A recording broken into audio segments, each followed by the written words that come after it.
우리 다 같이 일어나셔서 우리 하나님 말씀 볼까요? 요한복음 1장입니다. 15절에서 18절 말씀까지 같이 읽겠습니다. 말씀 한 목소리 함께 합독합니다. 요한이 그분에 대하여 증거하며 외쳐 이르되 내가 말하기를 내 뒤에 오시는 분이 나보다 앞서신 것은 그분께서 나보다 먼저 계셨기 때문이라 하며 언급한 분이 곧 이분이라 하니라. 우리가 다 그분의 충만하심에 받음에 은혜의 일을 대체하는 은혜니 이는 율법은 모세를 통하여 주셨되 은혜와 진리는 예수 그리스도를 통하여 왔기 때문이라. 아무도 어느 때나 하나님을 보지 못하였을 때 아버지의 품속에 계신 독생자께서 그분을 밝히 드러내셨느니라. 아멘. 자리에 앉으시기 바랍니다. 우리가 지금까지 요한복음 1장을 보면서 사도 요한이 말하고자 했던 것은 예수가 그 하나님이다라는 거죠. 또 사도 요한이 침례자 요한의 그 목적에 대해서 증언하기를 주의 길을 예비할 자, 다시 말해서 요한은 이미 선지자들을 통해서 우리 조상들의 선지자들을 통해서 오실 그 주 아도나의 길을 예비할 자다 하면서 이사야서 말씀과 말라기서 말씀을 인용하면서 얘기하고 있는 거예요. 물론 침례자 요한 자신 또한 자기가 그런 사명을 가지고 있다는 것을 알고 있어요. 물론 침례자 요한이 처음부터 이런 사명을 알고 있었는가? 물론 저는 그렇게까지는 보지 않고 그는 여전히 하지만 그는 경건한 자로서 하나님을 경외했고 어느 시간대 하나님과의 어떤 더 친밀한 관계랄까요? 더 깊은 관계를 유지하고자 그는 광야로 들어가서 주와 많은 은혜를 나누는 어떤 시간들을 갖게 되죠. 그러자 주께서 요한을 통해서 계획했던 것. 요한이라는 사람이 우리가 알다시피 요한의 어머니 엘리사벳이나 요한의 아버지 스가랴는 요한을 낳을 만한 환경과 처지가 안 됐다라는 거예요. 몸이 많이 늙었기 때문에 더 이상 자녀를 생산할 수 없었지만 주는 그들의 태문을 열어서 요한이라는 사람을 나오게 한 거죠. 물론 요한이라는 사람을 나오게 할 때는 주께서 그만한 요한에 대한 어떤 계획을 가지고 있었던 거죠. 요한을 통해서 이루고자 하신 것이 있었기에 그의 어머니, 그의 아버지에게 기적을 보이셨던 거죠. 하지만 요한과 예수님의 다른 것은 뭐냐면 요한은 처음부터 나는 주의 길을 예비할 자다 라는 어떤 그런 마인드 자체는 없었을 거예요. 요한의 어머니나 요한의 아버지가 너는 특별하게 태어났다 라는 것을 가르칠 수는 있겠죠. 또한 요한이 성장했을 때 요한은 다른 부모들과 봤을 때 자기의 엄마 아빠는 어때요? 어떤 사람이에요? 많이 늙었잖아요. 다른 친구들은 엄마 아빠가 젊지만 나의 엄마 아빠는 굉장히 늙었다라는 거예요. 그렇기 때문에 요한이 부모를 봤을 때 왜 이렇게 늙었냐라는 생각을 가질 수 있었고 또 요한의 엄마 아빠는 그에 대해서 얘기해 줄 수 있었을 거예요. 주께서 너에게 스페셜하게 태어나게 했다라는. 물론 주께서 요한의 엄마 아빠에게 요한의 사명에 대해서 얘기해 본 적은 성경은 그렇게 디테일하게 비춰지진 않아요.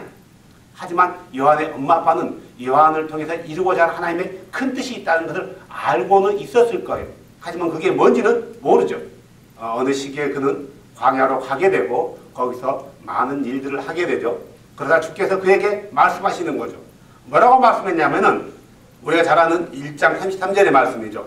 나는 그분을 알지 못하였으나 나를 보내어 물로 침례를 주게 하신 분 바로 그분께서 내게 이르시되 성령이 누구 위에 내려와 그 위에 머무는 것을 보거든 바로 그가 곧 성령으로 침례를 주는 분이니라 하셨기에.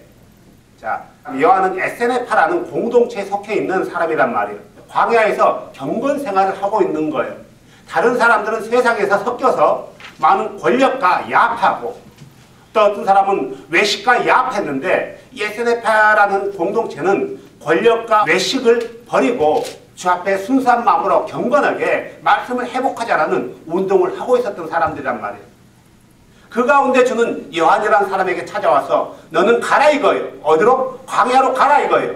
그런데 물 가운데로 가서 외치라는 거죠. 죄에 대해서 애치라는 거예요. 의에 대해서 애치라는 거예요. 심판에 대해서 애치라는 거예요. 그러다가 네가 어떤 한 사람을 만날 것이다. 그 사람에게 침례를 베풀 때 그 위에 성령이 머문 걸 보거든. 바로 그가 그다라는 것을 말해주는 거예요. 물론 요한이 그 말씀을 듣자마자 광야에 와서 만난 것은 아니에요. 많은 기간 동안 이거에 대해서 헤쳤을 거란 말이에요. 그래서 이렇게 얘기해요. 15절에 요한이 그분에 대하여 증언하여 외쳐 이르되 내가 말하기를, 자, 내가 언제 지금 말한 게 아니라 전에 여러 차례 말했다라는 거예요. 오실 분에 대해서 침례자 요한은 그 백성들에게, 광야로 찾아온 그들에게 여러 차례 말한 거예요. 뭐라고 말했냐면은 내 뒤에 오시는 분이 나보다 앞선 것은 그분이 나보다 먼저 계셨기 때문이라. 이것은 그들이 어떻게 이해해야 될지 그들은 쉽게 그 말에 대해서 이해를 못했을 거예요. 어떻게 나보다 늦게 오신 분인데 나보다 먼저 계셨던 분이 도대체 무슨 말인가? 물론 요한이 이 한마디만 하지는 않았을 거예요. 그분에 대해서 많은 것을 증언했을 거란 말이에요. 주께서 보내시기로 한 그 메시아, 우리의 모든 죄를 담당하실 분, 하나님의 어린 양이 오실 것이다. 이분은 나보다 먼저 계셨다. 근데 우리가 잘 알다시피 요한과 예수님은 서로 만나고 서로 친분이 있다라고 얘기는 하지 않아요. 요한과 예수님과의 사이는 몇 촌관계? 6촌관계죠. 우리말로 하면 6촌관계. 마리아와 엘리사벳이 4촌관계란 말이에요.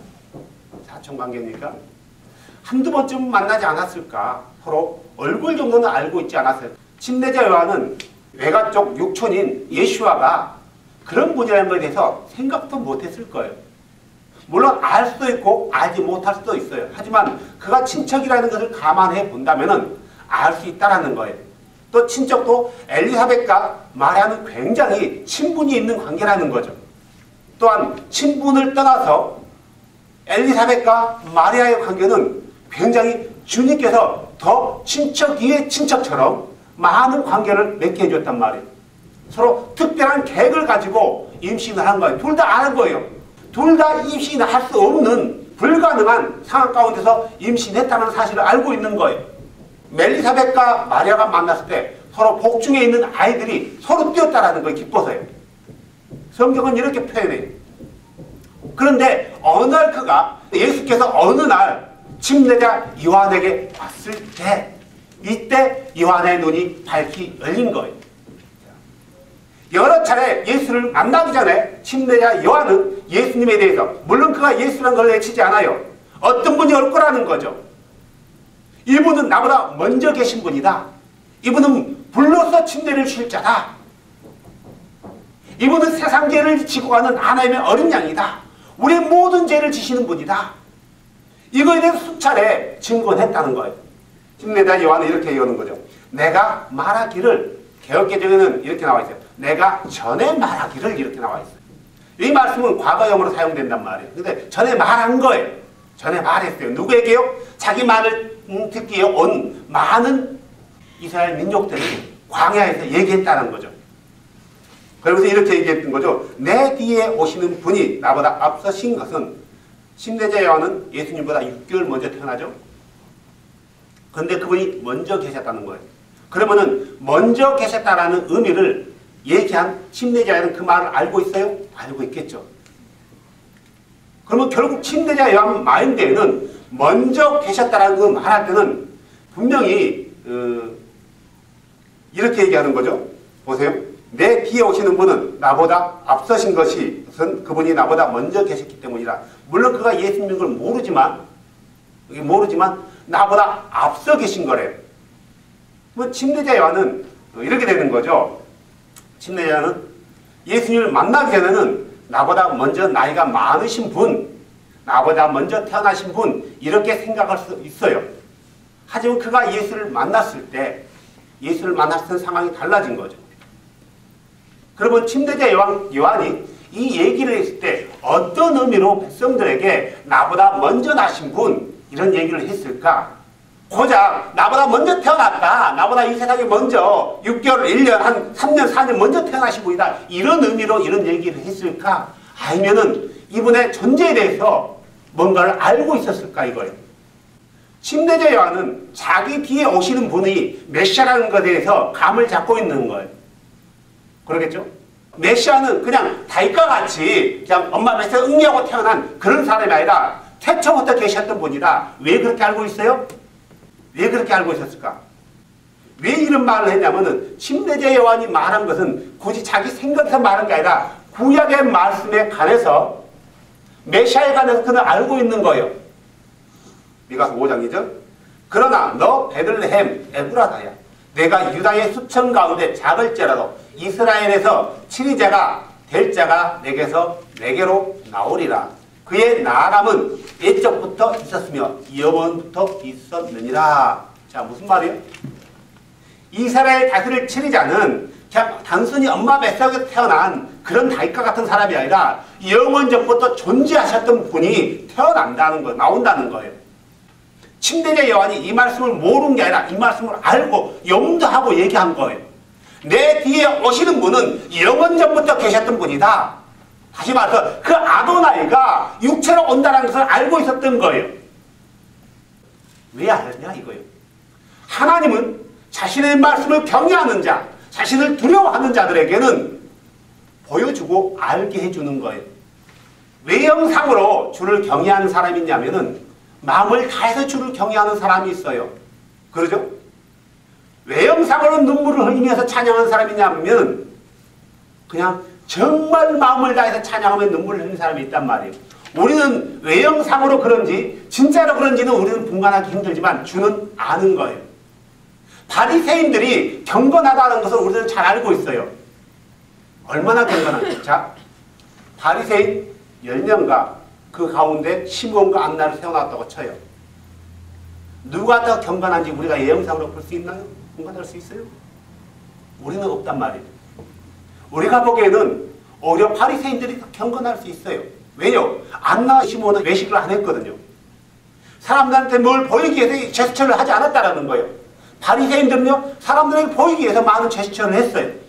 사람들은 눈으로 보여지지 않는 것보다 보여지는 것을 믿는다는 거예요. 그렇기 때문에 그들은 바리새인들의 삶 가운데서 경건한 삶을 많이 봤을 거란 말이에요. 누가 더 경건하냐? 안나와 시므온 9명의 바리새인 누가 경건하냐라고 찍으라 하면은 대부분의 사람들은 바리새인들을 찍을 거란 말이에요. 왜? 봐왔기 때문에 그들이 얼마나 경건한 삶을 했는지. 하지만 주의 눈은 어때요? 그들이 경건했나요? 안나와 시몬이 경건했나요? 안나와 시몬. 왜 이런 얘기를 하냐면은 경건한 자, 주를 두려워하는 자, 주를 경외하는 자들에게는 주께서 뭔가를 알려주신다는 거예요. 알려주신다. 자, 안나와 시몬이 기도하고 있었을 때 주를 만났단 말이에요. 비록 악이었지만. 알아봤어요? 몰라봤어요? 알아본 거예요. 이스라엘의 구원을 받대요. 이방의 빛을 받대요. 이제 내가 죽어도 여한이 없다라는 거예요. 이제 내가 주께서 나를 부른다 할지라도 나는 전혀 후회가 없습니다. 전혀 안타까움이 없습니다. 두려움이 없습니다. 이거예요. 왜요? 그들이 지금까지 살아있었던 이유가 뭐였어요? 이스라엘의 구원을 보기 위해서였어요. 이스라엘 이방의 빛을 보기 위해서 그렇단 말이에요. 메시아를 보고 언제 죽었는지 알지는 못해요. 메시아를 만난 침례자 요한도 마찬가지예요. 언제 그가 죽었는지 알지 못하지만 대충은 예수님을 만나고 나서 6개월 전으로 보고 있단 말이에요. 그는 죽어가면서 이렇게 얘기해요. 나는 뭐 해야 되고요? 회해야 되고 나는 이제 사라져야 된다. 왜냐하면은 그분이 오셨기 때문이다. 그래서 그분은 흥해야 된다. 잘 돼야 된다 이거예요.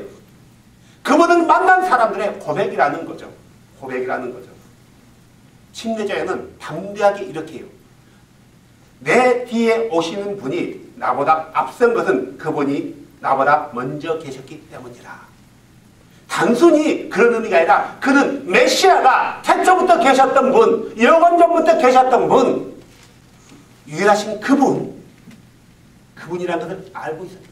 유대인들 마인드 가운데서 영원전부터 계셨던 분 하면은 누구를 생각할 것 같아요? 천사를 생각할 것 같아요? 태초부터 계셨던 분 하면은 천사를 생각할까요? 알파와 오메가이신 처음부터 존재하신 그분을 말하는 거예요. 그분을 생각하는 거예요.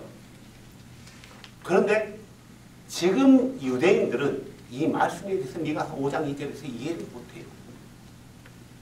이사야서 9장 6절에 대해서 이해 못하지만 미가서 5장 2절에 대해서 이해를 못하고 스가랴서 12장 9절에 대해서 이해를 못해요. 그들에게서는 이 말씀 구절은 연구해봐야 될 부분이에요. 왜요? 이것을 인정하게 되면 이미 메시아가 와버렸거든요. 왔어요. 인정하지 않으면 어때요? 아직 메시아가 안 왔거든요.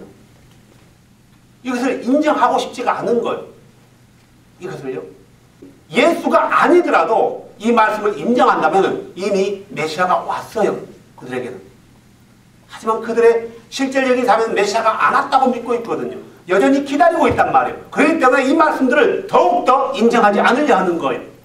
뭐 해야 되는 말씀이라고? 연구해봐야 될 말씀인 거예요. 그들에게는. 어느 날 그들이 알게 될 거란 말이에요. 태초부터 계셨던 분이다. 누구냐? 그들에게 태초부터 계셨던 분은 아도나이 한 분이란 말이에요. 아도나이 한 분. 그들은 절대로 천사로 보진 않아요. 이 구절을, 미가서 5장 2절 9절을. 그러면은 침례자 요한 자신도 이 말씀을 했을 때 내게 오시는 분은 누군지는 모르지만 그분이 바로 태초부터 계셨던 분이다. 우리에게 율법을 주었던 분이다. 모세를 통해서 율법을 주었던 분이다. 이걸 말하고 있는 거예요. 이 말씀을 꺼내는 것도 사도 요한이 미리 꺼내요. 이 말씀은 어디 있냐면은 자, 요한복음 1장 30절 봐보세요. 29절 보세요. 다음날 요한이 예수님께서 자기에게 오시는 것을 보고 이르시되 세상 죄를 제거하시는 하나님의 어린 양을 보라. 예수를 보고 말하는 거죠. 내가 말하기를, 이제 그분을 보고요. 내가 말하기를, 내가 전에 말했지 않느냐. 내 뒤에 오시는 분이 있는데 그분께서 나보다 앞서신 것은 그분께서 나보다 먼저 계셨기 때문이라 하며 언급한 분이 곧 누구다? 바로 세상 죄를 지고 하는 저분이다 라고 얘기하고 있는 거예요. 저분이다. 누구를 가리키고 있어요? 침례자 요한의 손가락은 지금 누구를 가리키냐고요? 예수를 가리키는 거예요. 예수를 가리키는 거예요. 자, 그러면은 사도 요한이 왜 1장 30절에 얘기해놓은 말씀을 미리 끌어당겨서 1장 15절에 얘기했을까 이거예요. 왜 그랬을까? 굳이 좀 있으면은 몇 절만 더 있으면은 얘기 나오는데 왜 이 말씀을 끌어당겼을까? 왜요? 예수가 태초부터 계셨던 그 아도나이다. 말씀이 육신에 우리 가운데 거하신 분이다. 태초에 말씀이 있었는데 그 말씀은 하나님과 함께 계셨고 그 말씀은 곧 하나님이셨더라. 말씀이 육신이 되어 우리 가운데 거하심에 이분을 증거하기 위해서, 이분이 바로 예수라는 걸 증거하기 위해서 미리 그 말씀 한 구절을 미리 끌어당겨서 얘기하고 있는 거예요.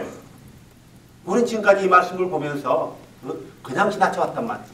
그냥 지나쳐온 거예요. 요한이 이 말씀을 미리 당겨서 말한 이유는 침례자 요한이 얘기했던, 선지자 요한이 얘기했던 그분이 바로 예수인데, 예수는 태초부터 계셨던 분, 영원전부터 계셨던 분, 태초에 말씀하셨던 그분, 이분이란 것을 계속해서 지금까지 증언하고 있는 거예요.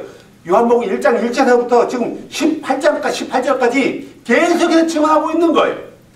대못을 받고 있어요. 16절 볼까요? 우리가 다 그분의 충만하심에서 받았음에 은혜를 대체하는 은혜니라. 자, 이 말이 무슨 말일까? 우리가 가지고 있는 게 모든 것이 누구로부터 왔어요? 태초부터 계셨던 그분. 사도 요한이 이 말씀을 기록할 때가 언제라고요? AD 90년이라고 얘기했어요. 누차연. 이미 태초부터 계셨던 그분을 본 사람이란 말이에요. 그들이 생각하는 그 예수가 어떤 분이에요? 엄청난 은혜로운 분이고 사랑스러운 분이고 세상 죄를 지고 하는 그런 하나님의 어린 양으로서 자기를, 죄인들을 위해서 자신을 희생했던 분이라는 거죠. 이 모든 걸 경험하고 난 사도 요한의 고백이 뭐냐면은, 자, 이 고백은 침례자 요한의 고백이 아니라 사도 요한의 고백이에요. 그분을 막 보고 만졌던 그 사도 요한의 고백이 우리가 알았던 하나님의 은혜는 그 정도가 아니라 그에 더 되는, 오버하는, 우리가 측량할 수 없는 그 은혜라는 거예요. 우리가 지금까지 가지고 있는 모든 것들이 누구로부터 왔다고요? 이분으로부터 왔다라는 거예요. 이분으로부터 왔다라는 거죠. 그분의 모든 충만하심에서 그분은 누구예요? 처음부터 계셨던 그분. 침례자 요한보다 먼저 계셨던 그분. 그분에게는 모든 충만함이 있는 거예요. 은혜가 있어요. 사랑이 있어요. 권세가 있어요. 능력이 있어요. 부가 있어요. 지혜가 있어요. 아름다움이 있어요. 모든 것이 누구로부터 왔어요? 그분으로부터 왔다라는 거예요. 이제 그분을 보았기 때문에 그냥 귀로만 들었던 그 은혜보다 직접 눈으로 보고 손으로 만진 바 됐고 귀로 들은 바 됐던 그분의 그 은혜가 내가 지금 알고 있는 은혜보다 더 큰 은혜라는 거예요. 하지만 우리가 그분을 신앙생활한 가운데, 기도 가운데 그분의 그 위대하심과 그분의 그 전능하심과 그분의 그 사랑과 그 은혜를 직접 우리가 경험하게 된다면 어떻게 고백하냐면 내가 전에 알았던 그 은혜보다도 더 큰 은혜로다라고 얘기한단 말이에요. 학습되어서 아는 은혜와 몸으로 직접 체험해서 아는 은혜는 다르다라는 거예요. 물론 체험한다는 건 신비로운 것을 말하는 게 아니에요.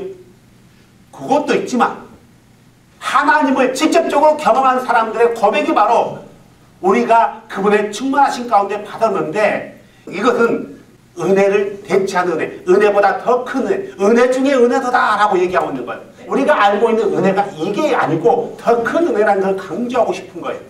이것을 고백한 사도 요한은 이미 태초부터 계셨던 분을 만났어요. 따라다녔어요. 그리고 부활하심을 경험했어요. 죽음도 봤지만 부활하심을 경험했고 더 나가서 그분이 본래 보좌로 가는 것 또한 봤고 그분이 가면서 다시 올 거라는 그 약속의 말씀까지 들었던 사도 요한이에요. 그의 고백이 바로 그의 충만하신 가운데 우리가 모든 것을 받았는데 개역의 은혜 위에 은혜로다라고 있고 킹제에서는 은혜를 대체하는 은혜로다 그래요. 우리가 예수를 안다면 여러분이 박원근이라는 사람을 통해서 학습되어져서 예수를 아는 게 아니라 성경을 통해서 그분을 직접적으로 겪어야 되는 거예요. 사도 요한이 고백했던 것처럼 내가 가진 모든 은혜는 그분으로부터 왔는데 바로 은혜에 대체하는 은혜다라고 마음 가운데서 중심에서 고백할 수 있는 그런 고백이 스스로가 나와줘야 되는 거예요. 나오지 않는다면 여전히 여러분은 학습되어진 은혜에 머물고 있는 거예요. 하나님은 내가 여러분이 그냥 바리새인들처럼 유대인들처럼 학습되어서 회당에 가서 배워서 아는 그런 하나님에 대한 지식으로 모은 게 아니라 직접적으로 그분과 부딪히면서 경험하기를 원하는 거예요. 삶 가운데 경험하면서 그분을 알기를 원하는 거예요. 그래서 삶 가운데 경험해서 아는 사람들은 이렇게 고백하는 거예요. 이 고백을 요한만 했을까? 주를 만난 모든 사람들이 이런 고백을 하게 돼요. 아멘. 주를 만난 모든 사람들이. 그래서 뭐라고 해요? 이는 율법은 모세를 통해서 주셨으되 그래요. 그 다음에 뭐죠? 은혜와 진리는 예수 그리스도를 통해서 왔기 때문이다. 예수님을 통해서 메시아이신 예수를 통해서 왔기 때문이라 그래요. 자 볼까요? 자 그러면은 이 말씀은 굉장히 역설적인 표현으로 쓰고 있는 거예요. 사도 요한이 말하고 싶은 것은 은혜와 진리는 여기서 은혜란 말이 헬라어로 카리스란 말이에요. 카리스. 은혜란 말도 되지만 기뻐하다, 즐거워하다, 충만하다 이런 말도 돼요. 자, 은혜와 진리는 예수 그리스도로부터 왔대요. 여기서 예수 그리스도로 통하여 왔기 때문에 이 말 자체는 예수 그리스도로 통해서 발생했다는 말이에요. 발생하는 원인이 누구냐에 대해서 말하고 있는 거예요. 은혜와 진리는 누구로부터 왔다고요? 예수로부터 왔다라는 거죠. 자, 우리가 잘해야 될 게 이거예요. 우리가 구원받은 것은 오직 하나님의 은혜로 구원받은 거예요. 그 은혜는 도저히 받을 만한 자격이 없는 사람에게 값없이 베풀어 주는 것, 이게 은혜예요. 호의라고 하는 거예요. 호의. 자, 그러면은 이것은 창조자신 그분이 도저히 용서받을 수 없는 우리 인간들에게 그저 값없이 주어지는 거예요. 그래서 은혜는 누구로부터 오는 거예요? 창조주로부터 오는 거예요. 창조주로부터. 진리는 창조자 그분만이 진리인 거예요. 진리라는 건 변하지 않는다는 거예요. 변하지 않는다. 그분만이 진리인 거예요. 우리가 예수가 진리라고 외치는 것은 모르는 사람들이 예수만이 진리라고 외칠 때는 그 말 뜻을 알지 못하고 외치는 거예요. 예수만이 진리라고 외치는 것은 예수만이 변하지 아니하시는 어제나 오늘이나 영원토록 변하지 아니하시는 하나님이시다라는 의미에서 예수만이 진리인 거예요. 그냥 단순히 예수가 진리가 아니라.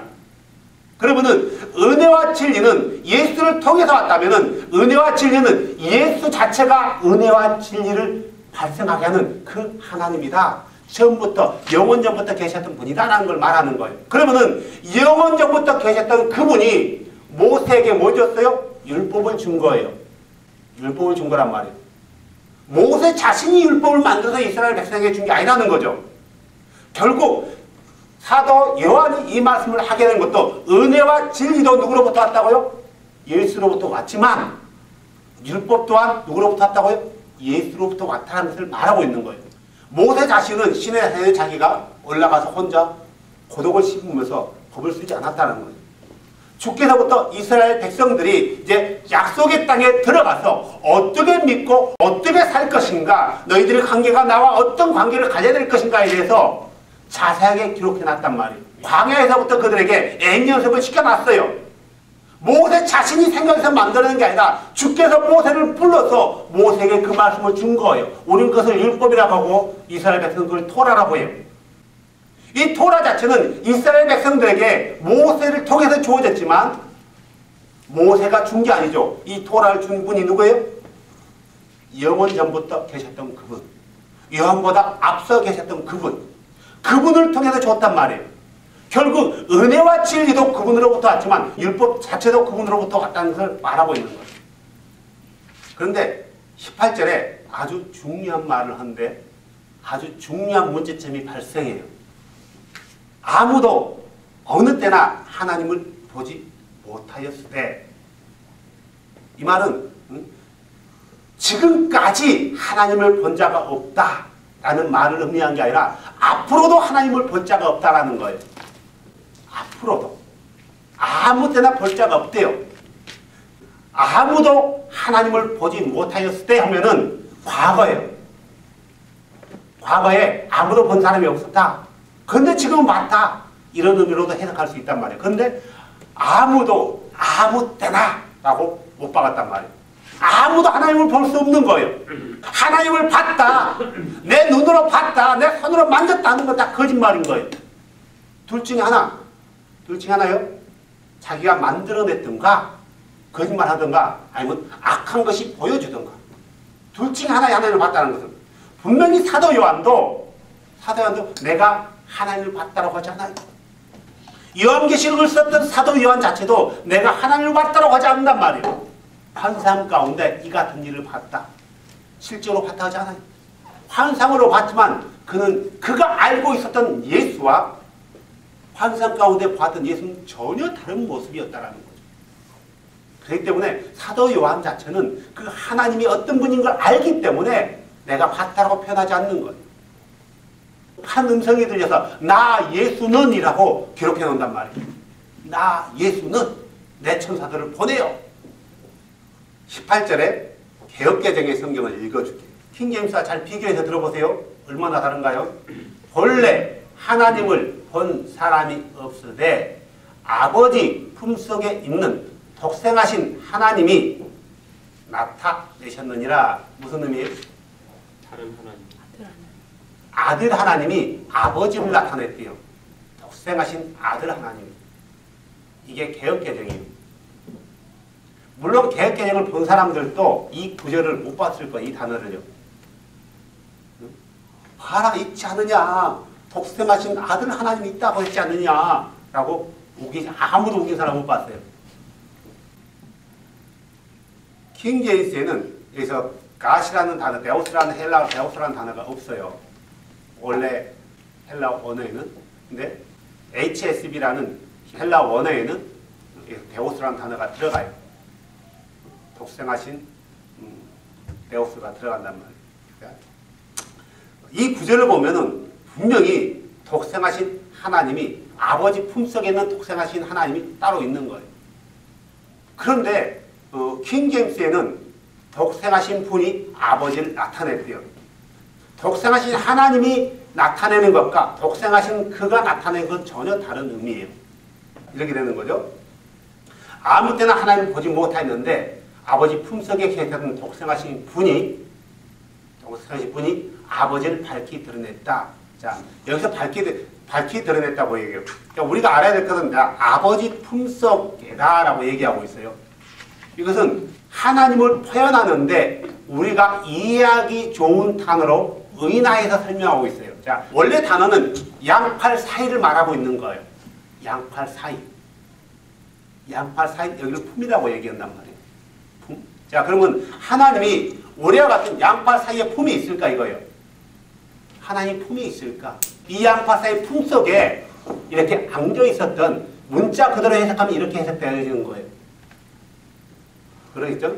양팔 사이 품 속에 안겨 있는, 우리가 저렇게 큰 아들들은 품 속에 안고 있기는 힘들어요. 그냥 안을 수는 있지만, 그죠? 근데 갓난 아이들은 갓난 아이들, 이제 난지 1살, 2살 된 애들은 품 속에 안을 수 있단 말이에요. 이게 바로 이게 독생하신 아들을 품고 있는 아버지의 모습이란 말이에요.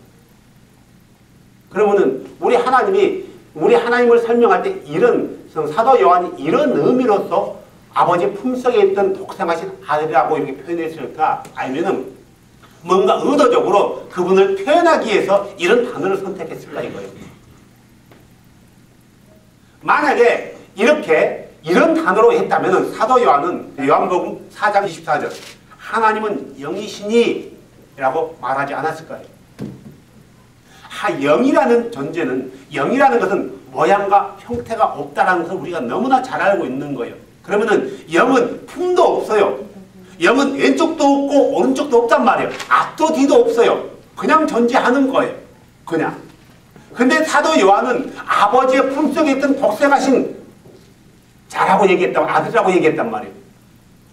그렇다면은 사도 요한은 이것을 우리에게 문자적인 의미로 해석하라고 준 게 아니라 어떤 의미를 가지고 아버지로부터, 창조주로부터 태어난 유일하신 그분, 독생하신 그분을 표현하기 위해서 이 단어를 썼다라는 거지, 실질적으로 그분의 품속에 있는, 우리가 많은 사진을 보잖아요. 어떤 사진이요? 마리아가 어린 아기를 안고 있는 모습을 우리는 많은 사진을 통해서 보고 있어요.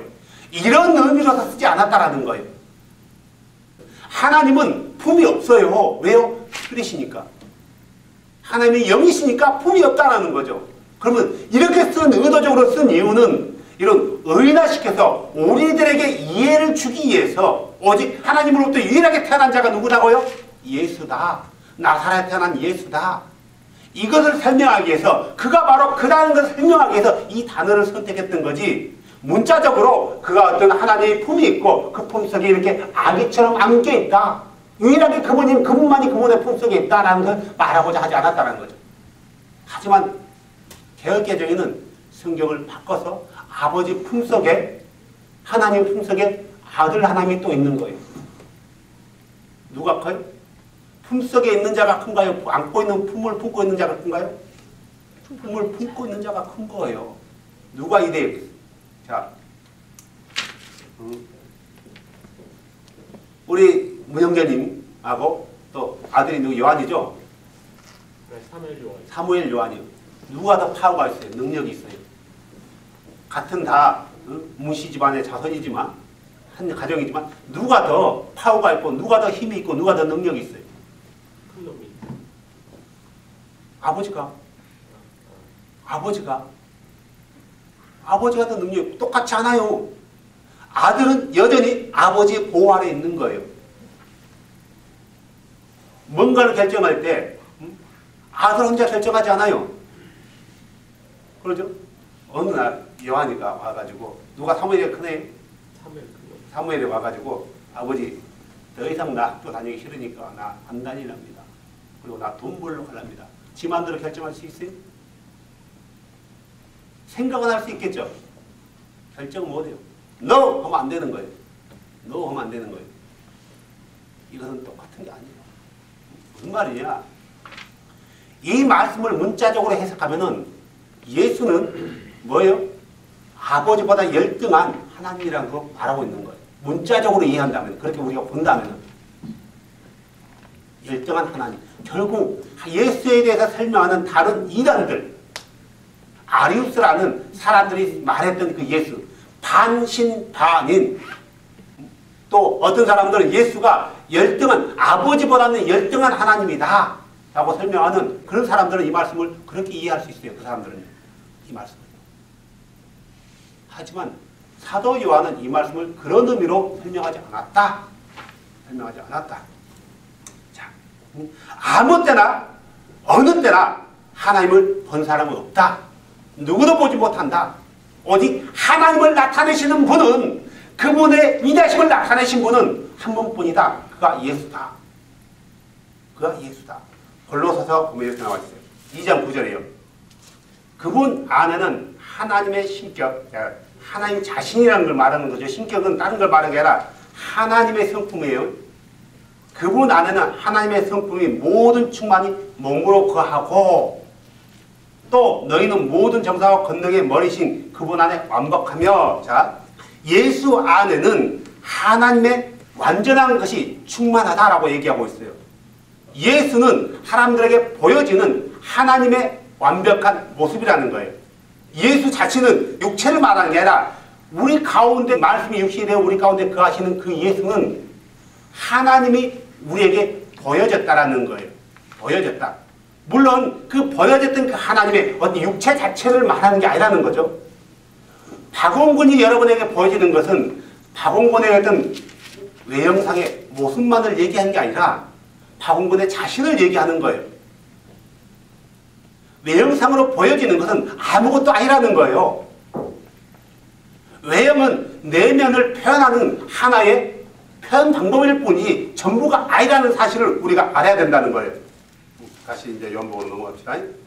우리 이 하나님은 아무 때나 누구도 그를 볼 사람도 없고 본 자도 없다. 모세도 보지 않았다. 사람들이 모세는 하나님을 봤다고 얘기하고 있어요. 물론 하나님 주의 영광을 보이세요 하니까 모세를 바위 숨기시고 손으로 가리시고 그의 지나가는 등모습만 봤다라고 했단 말이에요.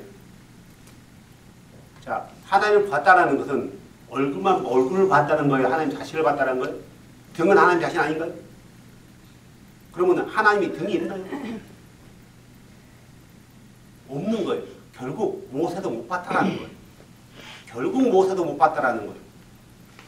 아무도 하나님을 본 사람이 없다. 그래서 누구도 하나님을 봤다면 안 되는 거고, 봤다면 그는 성경과 다른 신앙을 가지고 있는 사람이라는 거죠. 오직 예수 외에는 하나님을 모르는 거예요.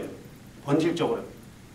우리가 하나님을 아는 것은 말씀을 통해서 어렴풋이 아는 거지. 하지만 어렴풋이 아는 이것도 하나님이 누구라는 것을 정확히 아는 거지만 전부를 알 수 없는 거예요. 전부를 알 수 없다. 우리는 하나님을 알지만 보지는 못했고, 하나님을 정확히 나타내신 분은 예수님 한 분뿐이다. 그가 육체로 오셔서 자신을 나타냈다 이거예요. 육체로 오셔서 자신을 나타냈다. 우리는 지금까지 우리가 하나님을 볼 수 있는 날은 언제 봐요?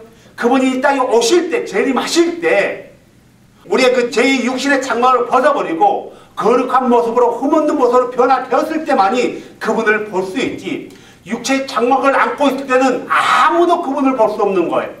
봤다 한다는 그 사실 자체가 잘못됐다는 거예요. 정리하겠습니다.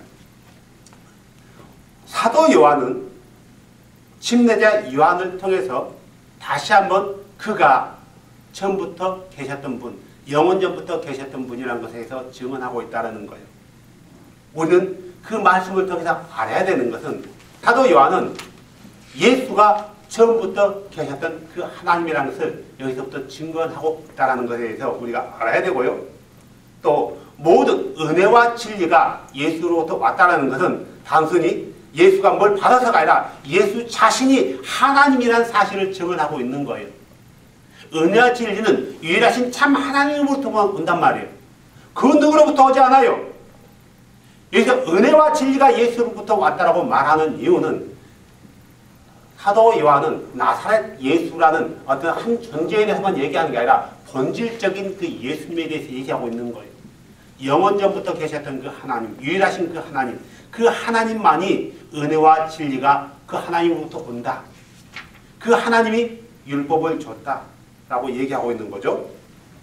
그가 예수다. 그분을 알고 나니까 사도 요한의 고백은 우리가 모든 충만하심이 그로부터 받았는데 그 충만함은 은혜를 대체하는 은혜다. 예수를 만나고 난 사람의 고백이죠.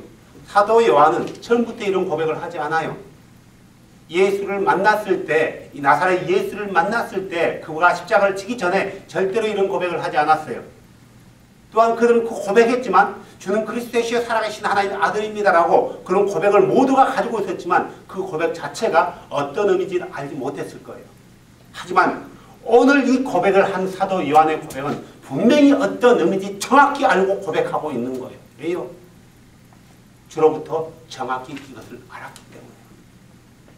주를 만난, 실질적으로 주를 만난, 학습되어져서 주를 만난 게 아니라 그가 나의 인격과 하나님의 신격이 같이 주 안에서 말씀을 통해서 알았을 때, 주를 정말 알았을 때 고백할 수 있는 사람의 고백이 바로 이런 고백이라는 거죠. 이런 고백을 한 사람은 하나님을 봤다 하지 않아요. 하나님을 만났다라고 할 수 있지만 만났다라는 것 자체는 뭐랄까요?